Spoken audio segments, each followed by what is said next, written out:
Dan ini dulu memang apa ya, excited banget nonton loh Mas, karena ya jarang juga sih bupati-bupati Trenggalek atau mungkin siapapun yang dimakamkan di atas gunung selain yang ada di sini.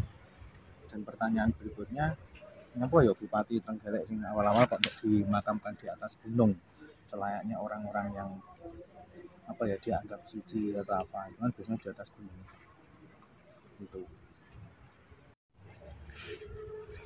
Nah, ini kok misalnya. Ini Mbak Hero Projo yang kamu di. Nah ini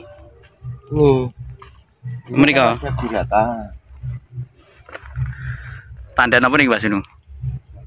mungkin itu kok hiasan kalamerga teman Mas, lengkung kijang.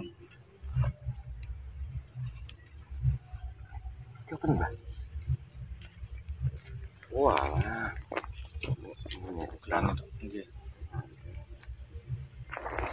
Dan sangat sayang sekali nih kok jadi wonten.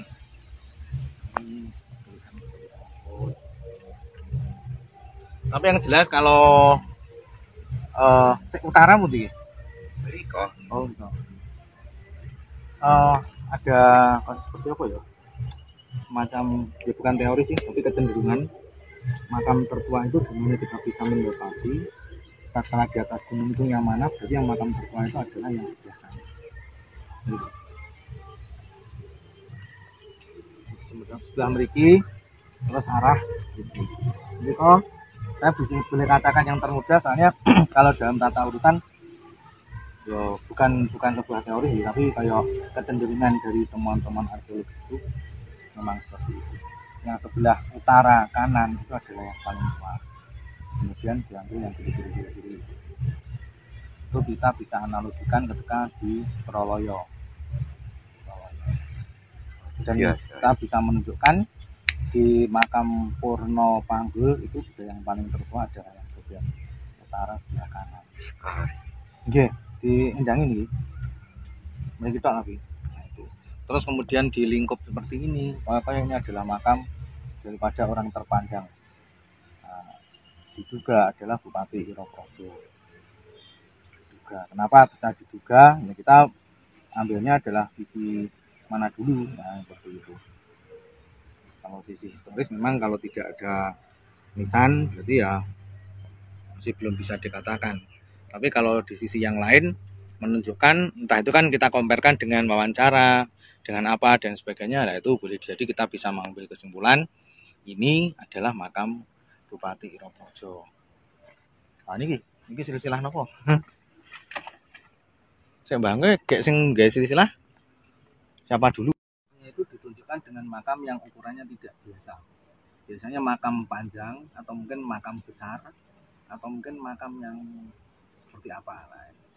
Biasanya yang paling tua itu ada di sebelah utara barat. Itu baratnya begini. Riko. Oke. Berarti yang paling tertua ya di sini. Jelek Trenggalek wah. Nah itu seperti itu. Kemungkinan kalau mungkin benar ini adalah makamnya Mbah Hero Projo, berarti Mbah Hero Projo boleh jadi ditempatkan di sebelah sana. Oke. Kemudian di sini itu menyusul dari beberapa istri atau mungkin anak. Nah, terus ring yang berikutnya, ini dulu kan gini Mas. Ini ya kotak gini, terus pintunya itu masuk di sebelah sini. Ini pintu masuknya. Karena tidak mungkin pintu masuk itu ada di bagian sana. Jadi lewat sini, bleng, terus kemudian nyekar ini yang paling tertua dan sebagainya ke sana. Dan ini yang dikupungi ini adalah termasuk apa ya, sentononya yang paling penting mungkin seperti itu. Dan pasti di bawah-bawahnya sana ini banyak juga makam-makam. Kalau di situ ada makam satu, tidak mungkin hanya satu Mas. Kemungkinan juga ada di sebelah bagian sini dan ada di bagian itu. Cuman karena tidak terawat ya. Tidak terawat dan mungkin ya tidak terawat, akhirnya orang melupakan. Nah itu sehingga yang terjadi adalah ya silang sekalian. Karena tidak hanya ini saja. Saya menduga makam yang di atas gunung ini bukan hanya di sini saja, tapi ada di tempat lain yang sejurus atau mungkin tonggoan sama ini gitu loh. Kinten-kinten pasti ada Mbah kemungkinan selain ini. Jadi makam ini kemungkinan di sebelah sana mungkin ada makam lagi yang mungkin serupa dengan ini. Wonten Mbah Sunu nggih. Selain di sini, daerah mriko mungkin. Anu, gunung cilik yang makam Patih Prawiro ya. Nah, itu. Makam-makam kuno lainnya juga ada yang di atas. Nah, niku ya itu adalah salah satu indikator bahwasanya ini tidak berdiri sendiri dan orang-orang pada masa lalu menempatkan makam yang tinggi di atas tempat tinggi itu adalah mereka-mereka yang dalam hal ini adalah notabene orang-orang yang terkenal pada masa lalu atau mungkin pejabat pada masa lalu atau mungkin orang yang dihormati pada masa lalu, entah itu bupati atau siapa, pokoknya punya kedudukan. Apalagi jika ditilik dari 1, 2, 3, 4, ini makam yang paling besar. Nah, makam yang paling besar dengan ini menunjukkan ini adalah yang paling dihormati. Mungkin dugaan saya ya, mungkin yang paling dihormati ya yang ini dulu Mas.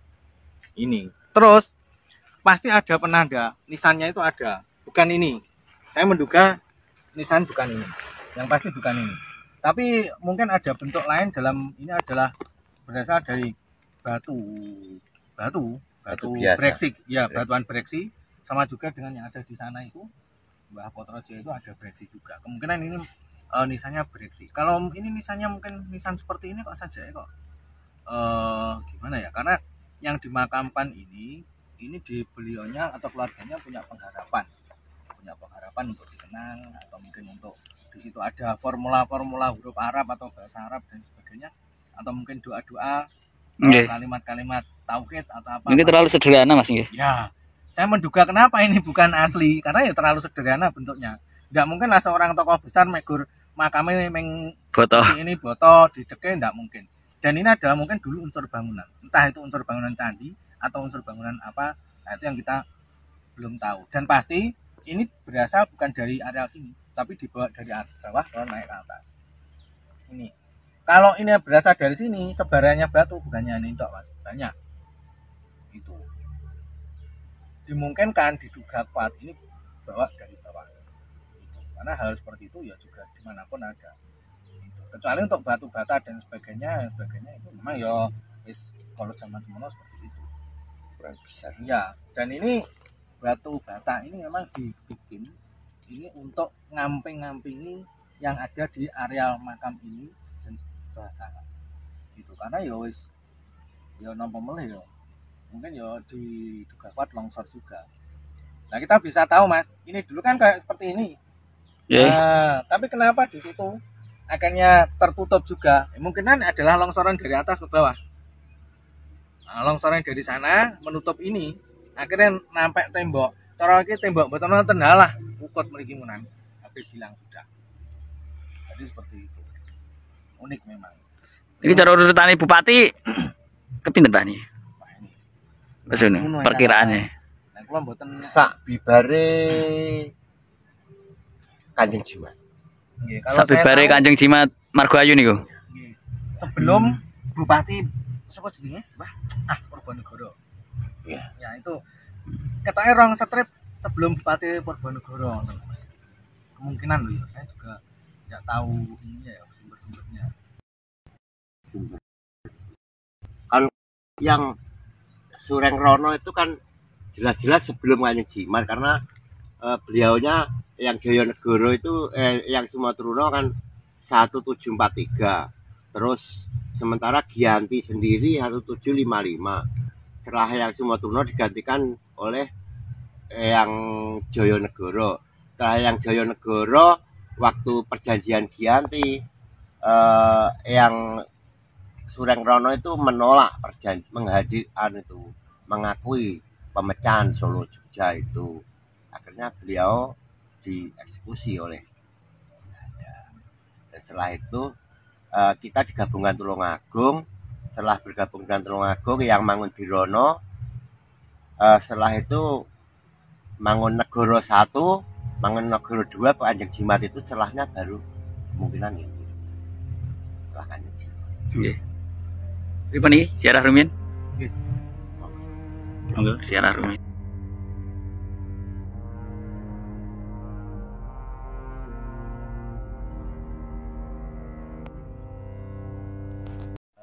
Apa nih umpake? Ini batuan besar ini jagake.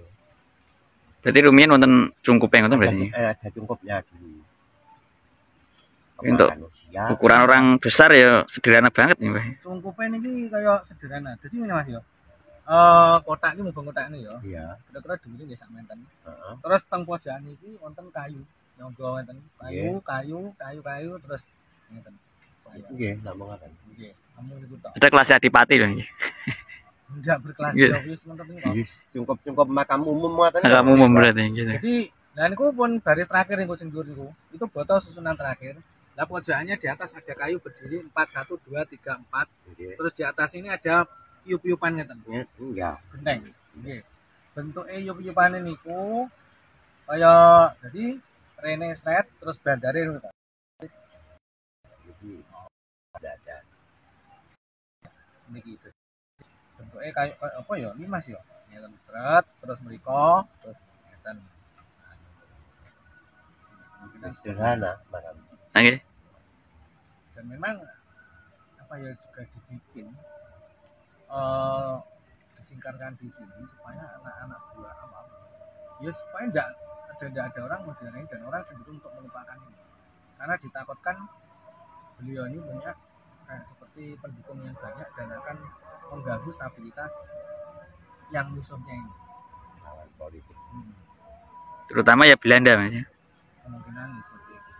Nah, itu tapi ya walau bisa apa Mas saya juga belum bisa menyimpulkan karena ya dilihat dari sisi historisnya ini sudah tidak ada peninggalannya itu tulisan juga ada hanya petunjuknya adalah di makam Mbah Wotrojo. itu saja dan PR juga untuk apa tulisan sebelahnya itu yang bertuliskan inskripsi Pegon itu masih ya PR juga butuh pendeleng serius untuk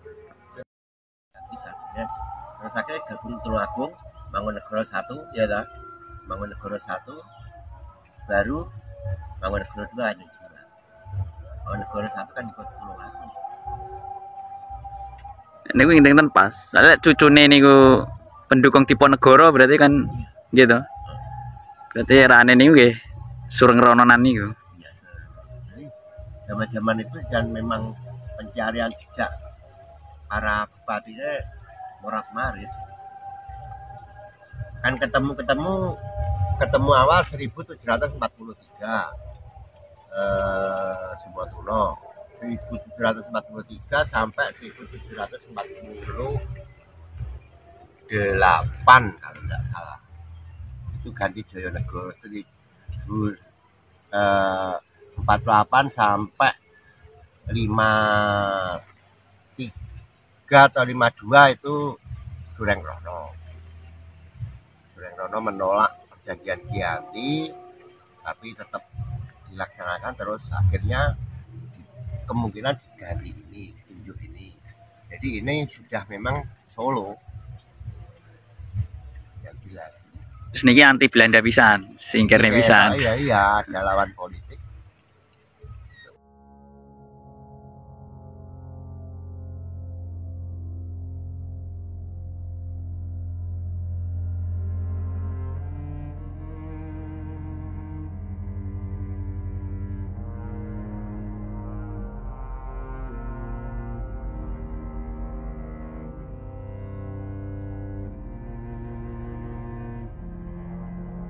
Nggih. karena kalau batu itu pada masa ukuran zaman klasik besarnya enggak besar itu Berarti 1930 Mas ya. kurang lebih kalau Kemungkinan. klasik itu rata-rata batu batanya itu diameternya 15 kali 35an diameternya apa panjang lebarnya panjangnya 35 cm terus lebarnya 15an tebalnya mungkin sekitar 7 sampai ya 5 nah itu oke juga bata juga untuk apa ada ampengnya sini sana jadi ada dua Itu gede-gede barang dua sana ampengnya dan ini kata bisa lihat batunya kan besar-besar